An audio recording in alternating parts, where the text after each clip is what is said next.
And it was so freeing. And it was over the summer. And every single day I was just like, I'm going to go out. I'm going to tan. And I know tanning's bad for you, but I didn't care. I wanted to do something I was never able to do before. I just went out and I tanned every single day. All right, well, now for our quick hit segment, we're just going to do one today, and this is an anti-work TikTok that Hannah dug up that was pretty amusing / depressing. Let's check this out. I was unemployed with pay because I was unemployed for 6 months during COVID. So the government was giving me what is essentially a universal basic income of $2,000 a month. I was out here living my best life. For 6 months, I can remember the day that I didn't have a job anymore, and it felt like a weight had been lifted from me. Like I could breathe for the first time in 15 years. And it was so freeing. And it was over the summer, and every single day I was just like, I'm going to go out, I'm going to tan. And I know tanning's bad for you, but I didn't care. I wanted to do something I was never able to do before. I just went out and I tanned every single day. And I just did whatever I wanted. If I wanted to lay in bed all day, I did. I would go for runs at 10 a.m. I would just fucking go to the grocery store whenever I wanted. It was incredible. It was the best 6 months of my life. And the worst part is that I have to live the rest of my life, whatever 45 years I have left of working, knowing full well that I would be so much happier doing absolutely nothing. So I love how she's literally just bragging about the fact that she leeched off society and made other people pay for her to have a 6-month vacation. They love to talk about privilege, but this reeks of privilege. You're talking about how you basically laid around and went tanning and went to the grocery store when you wanted and how it was the best 6 months of your life. Meanwhile, all the people who actually work for a living, hourly workers, were still having to go to work so that you could have food delivered to you, so that you could go for your morning runs at your gym. For your free UBI. Then you lived off of. Yeah. It's completely a selfish ideology. And this is what cracks me up when people try to say capitalism is selfish. No, capitalism is about actually producing something good and valuable for your fellow people in order to make money and survive. And it's a moral way of making a living and existing in the world. She's basically saying, I'm an immoral person who wants to leash off everybody else, and I think you should have to serve me because it makes me happy. It is completely immature, and I think it's a toxic ideology. And I think these people should starve. I have no sympathy for them whatsoever.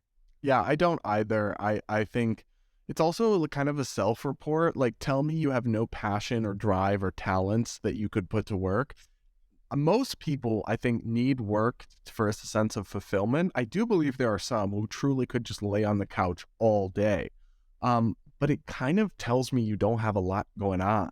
You don't have a lot to offer. What's your passion? What's your talent?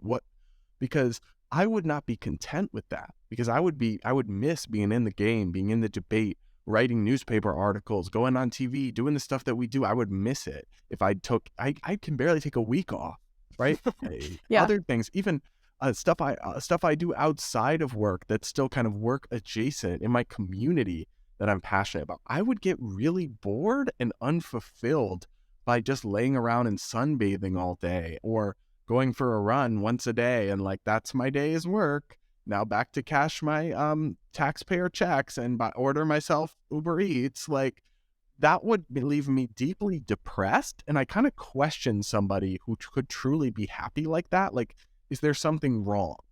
Yeah, no, there is something wrong. You're completely self-absorbed, because let's say you are just independently wealthy and you don't have to work and you get to structure your days as you want. If you then look at the world and are yeah, I'm good to go tanning and go to the grocery store when I want and lay in bed all day while people are starving and being locked in border camps and all kinds of injustice that goes on. I can't imagine being in that situation and not wanting to do something to help other people or give back. I am as busy as can be, and I still volunteer. I'm still moved to try to do things even outside of my work, which is all about giving back and trying to help people through public policy. But I still do things on the side. I can't imagine looking at the world in that lens. When COVID happened, I also sort of lost my job. I was still getting paid to do the work for the criminal justice group I was working for, but they wouldn't let me travel. They wouldn't let me actually do my job. So I had a ton of time on my hands. And guess what?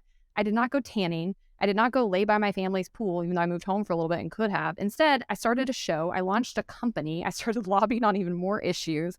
And I continued to find ways to make a difference in the world with the extra time that I had. So I have me and this person are as far apart on the spectrum of people you could possibly imagine. And I just like wish that we could isolate ourselves from people like this. Like imagine a world of just people like me and you, and then a world of just people like them. It would be like those It's a pictures reality you see show. of North Korea and South Korea at night, and North Korea's all dark and South Korea's lit up. That would literally Yes. be like this person put tags on their video, hashtag anti-work, hashtag anti-capitalism, hashtag I do not dream of labor.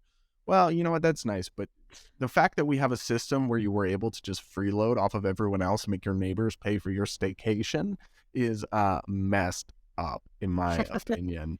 So not a fan of this anti-work TikTok or that movement. We've reacted to it before. It is a very entitled and toxic ideology. So good riddance. Goodbye. Next. Absolutely. Also, for any reality TV producers watching, I think that's a great premise. You should create a reality TV show where there's like two groups of people and they have to compete and see who creates the better world after like a 6-month period in a house or something. I could watch that all day long.